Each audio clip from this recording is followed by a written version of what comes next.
très heureuse de vous retrouver sur Chérif la télévision. Fidèles téléspectateurs, bonsoir. Bienvenue dans cette édition dont voici les titres. Le guide spirituel des Ansar, Seyed Chérif Ousmane Madani Aïdara, à l'honneur par l'association Jamiatou Nouroul Yakin, qui lui a remis une attestation de reconnaissance pour son implication dans la restauration de la paix au Mali.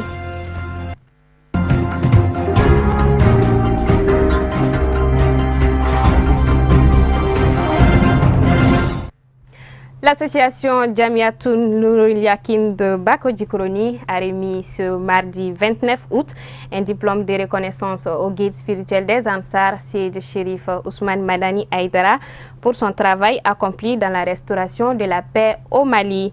La dite cérémonie a eu lieu au siège de la FADI à Bankoni, Djankinebou, Al-Amidou Badini, Ibrahim Koulibaly.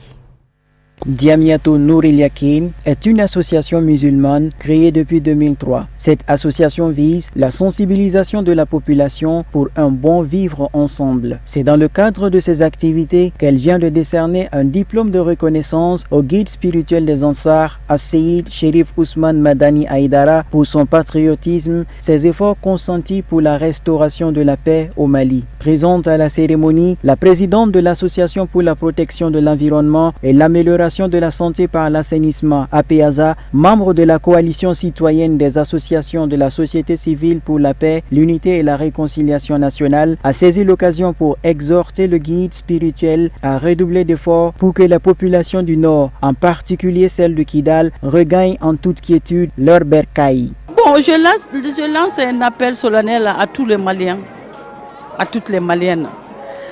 En tout cas, la paix au Mali, c'est l'affaire de nous tous. Moi, je suis une femme, je suis une maman. Quand on n'a pas la paix, ça nous concerne, la première personne à qui ça doit concerner, c'est les femmes. Moi, en tant que femme, je suis plus inquiétée que les hommes. Parce que moi, j'ai des enfants, j'ai mon mari, j'ai mon enfant. Donc le peuple commence par la famille. Tout commence par la famille. Si la famille n'est pas en paix, le pays ne peut pas avoir la paix. Donc c'est pour cela que moi je suis là, pour féliciter les négociations que Ousmane Madani Aïdara a fait. Le guide a pour sa part remercié l'association Jamiatou Nouroul Yakin pour cette marque symbolique, source d'encouragement. Par ailleurs, le guide se dit toujours disposé à entreprendre et à accompagner les actions patriotiques allant dans le sens de la paix et à prier pour que le Mali retrouve sa paix d'antan.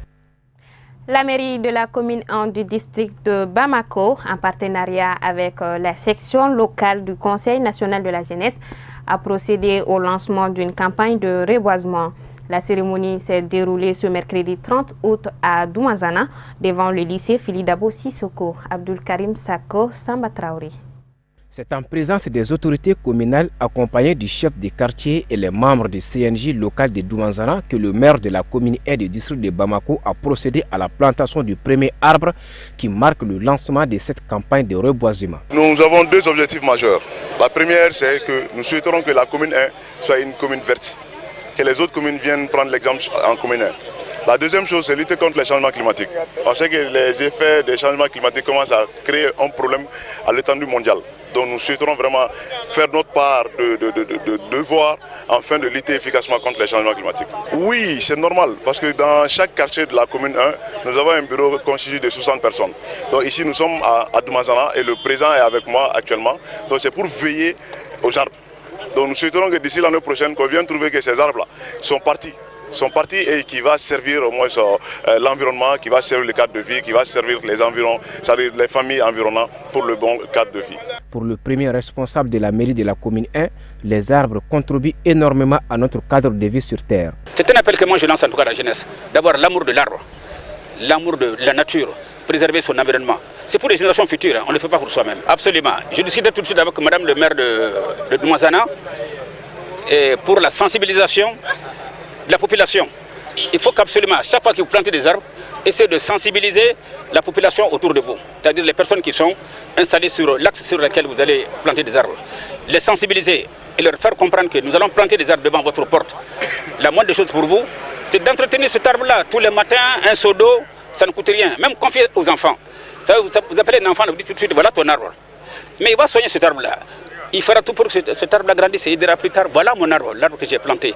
Donc il faut que la population soit associée, que la population accepte de mouiller le maillot pour pouvoir entretenir ces arbres-là. J'ai dit tantôt, c'est des bébés qu'on entretient et qui doivent grandir pour le bonheur de la commune. Quant au chef des quartiers de Doumanzana, il n'a pas caché sa satisfaction du fait que c'est son quartier qui a bénéficié de cette activité.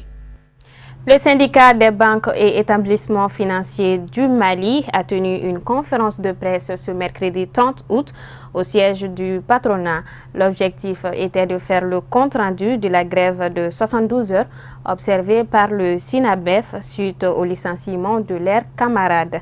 Amadoun Diallo Baba Keïta avec la voix de Zénab Aïdra. Cette conférence de presse fait suite à la grève de 72 heures déclenchée par le syndicat des banques et établissements financiers du Mali. Le but est d'édifier l'opinion nationale et internationale de leur intention de partir en grève illimitée dans les prochains jours. Nous le disons, c'est encore le statu quo. Officiellement, nous dirons que c'est le statu quo. C'est le statu quo parce que nous n'avons pas été reçus par les autorités encore pour parler de cette histoire très banale qui nous a malheureusement conduit à la grève de 72 heures. Nous le disons, nous le réitérons encore, nous n'avons jamais souhaité cette grève. Et j'avoue, jusqu'à la dernière minute, jusqu'au lundi, je pensais que la crise allait être désamorcée par une note.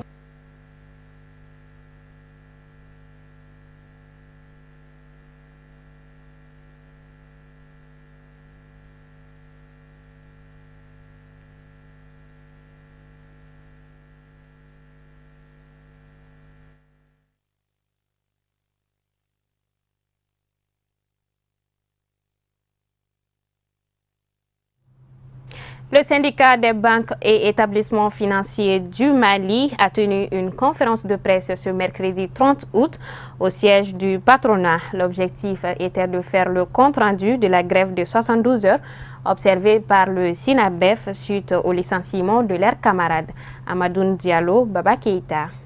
Cette conférence de presse fait suite à la grève de 72 heures déclenchée par le syndicat des banques et établissements financiers du Mali. Le but est d'édifier l'opinion nationale et internationale de leur intention de partir en grève illimitée dans les prochains jours. Nous le disons, c'est encore le statu quo. Officiellement, nous dirons que c'est le statu quo. C'est le statu quo parce que nous n'avons pas été reçus par les autorités encore pour parler de cette histoire très banale qui nous a malheureusement conduit à la grève de 72 heures. Nous le disons, nous le réitérons encore, nous n'avons jamais souhaité cette grève. Et j'avoue, jusqu'à la dernière minute, jusqu'au lundi, je pensais que la crise allait être désamorcée par une note de service qui annulait les 2 notes qui mettaient dehors notre camarade. C'était trop banal. Mais malheureusement, ça n'a pas donné.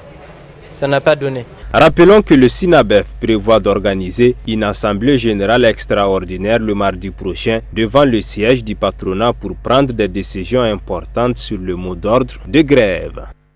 Le président français Emmanuel Macron vient de respecter une des promesses de campagne. C'est la création d'un conseil présidentiel pour l'Afrique, annonce faite au cours de son discours aux ambassadeurs à l'Élysée. C'est un groupe destiné à mieux identifier les défis auxquels le continent africain est confronté. Amadou Diarra pour le compte-rendu. L'Afrique n'est pas seulement le continent des migrations et des crises, c'est un continent d'avenir.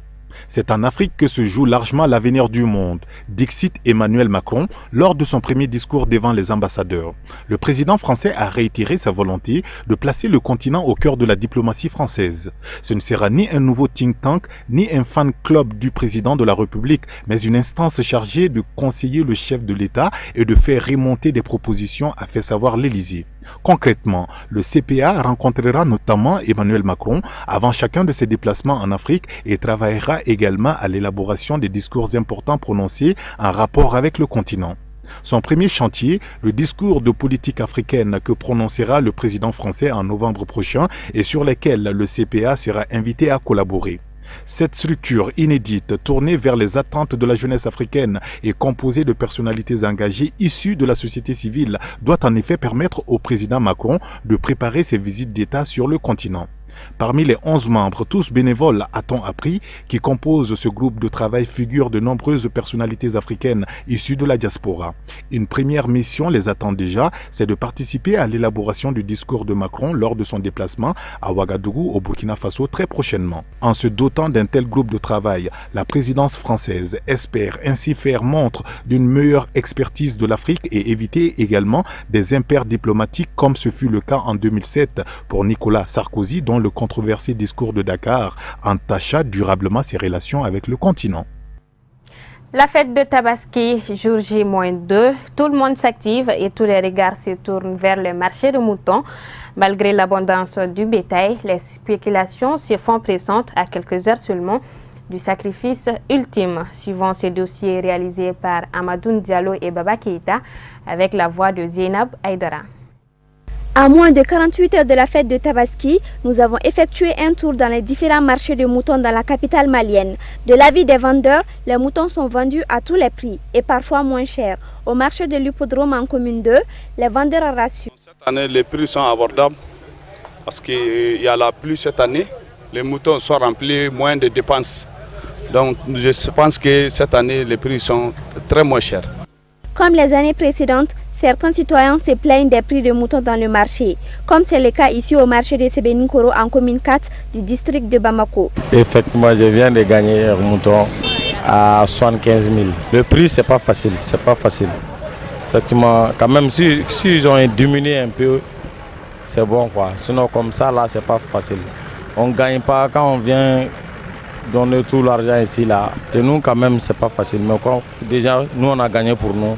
Le reste, là, ils n'ont qu'à diminuer. C'est ça qu'on veut, quoi. Il y a beaucoup de moutons, mais malgré ça ne va pas. Faites toujours, ils n'ont qu'à diminuer toujours, quoi. Mais pour d'autres, ils sont abordables. Vraiment, les prix sont... Moi, j'ai eu pour moi, vraiment, c'est moins cher par rapport à l'année passée même. Cette année-là même, là, j'ai eu un bon mouton à 70 000 francs. C'est pas tellement cher comme l'année passée, là. Vraiment, j'ai eu un bon mouton. Les prix sont abordables, vraiment, par rapport à l'année passée. Certains estiment qu'il y a une abondance de moutons cette année, comme les précédentes, mais parfois insuffisant pour servir toute la population bamakoise. En commune 5, au marché de Sabalibougou, certains acheteurs ne sont pas satisfaits du prix. Cette année, j'ai acheté 2 moutons. Le premier est à 90 000, le deuxième à 80 000. C'est pour vous dire que cette année, le prix est vraiment élevé. Et c'est ma première fois d'acheter 2 moutons compte tenu de la situation. Franchement, cette année, les prix sont très élevés. Il reste encore un jour pour se procurer le précieux sésame afin de s'acquitter du sacrifice ultime le vendredi, jour d'Aïd el-Kabir. Et nous restons avec Zainabou Aïdara pour le commentaire de l'actualité africaine. C'est tout de suite en bref et en images.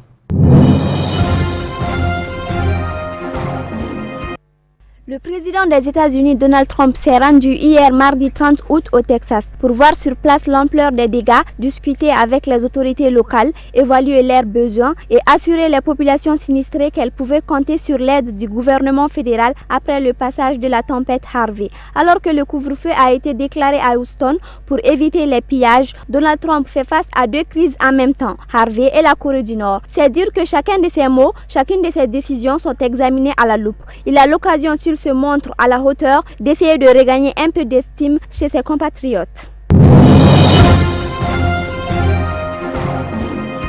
Sous haute sécurité, plus de 2 millions de musulmans entament ce mercredi leur pèlerinage à la Mecque. Les autorités saoudiennes ont mobilisé d'importants moyens et se sont dites prêtes à parer à toute éventualité, alors qu'il y a 2 ans, une gigantesque bousculade avait fait près de 2300 morts. C'est dans la direction de la Kaaba que les musulmans du monde entier se tournent pour prier et autour de laquelle les pèlerins effectuent les 7 tours rituels. Tawaf. Les fidèles se rendront ensuite à Mina, à 5 km à l'est de la Mecque, où s'amassent des centaines de milliers de pèlerins avant d'entamer jeudi à l'aube l'ascension du mont Arafat, le moment fort du pèlerinage. L'activiste franco-béninois Kémi Séba a été acquitté mardi par un tribunal de Dakar où il était poursuivi pour avoir brûlé un billet de 5 000 francs CFA lors d'une manifestation contre la France-Afrique le 19 août dans la capitale sénégalaise. À l'issue de plus de 2 heures de débat parfois houleux, le président du tribunal des flagrants délits de Dakar au Sénégal a prononcé la relaxe de Kémi Séba. Un autre homme poursuivi pour complicité pour lui avoir fourni un briquet a également été relaxé. Il a revendiqué devant le tribunal un acte symbolique. L'objet de la manifestation était d'exposer les méfaits de la France-Afrique, a-t-il déclaré, se comparant à la militante américaine des droits civiques Rosa Parks. Notons aussi que les jeunes béninois ont manifesté leur soutien à l'activiste franco-béninois en demandant sa libération immédiate.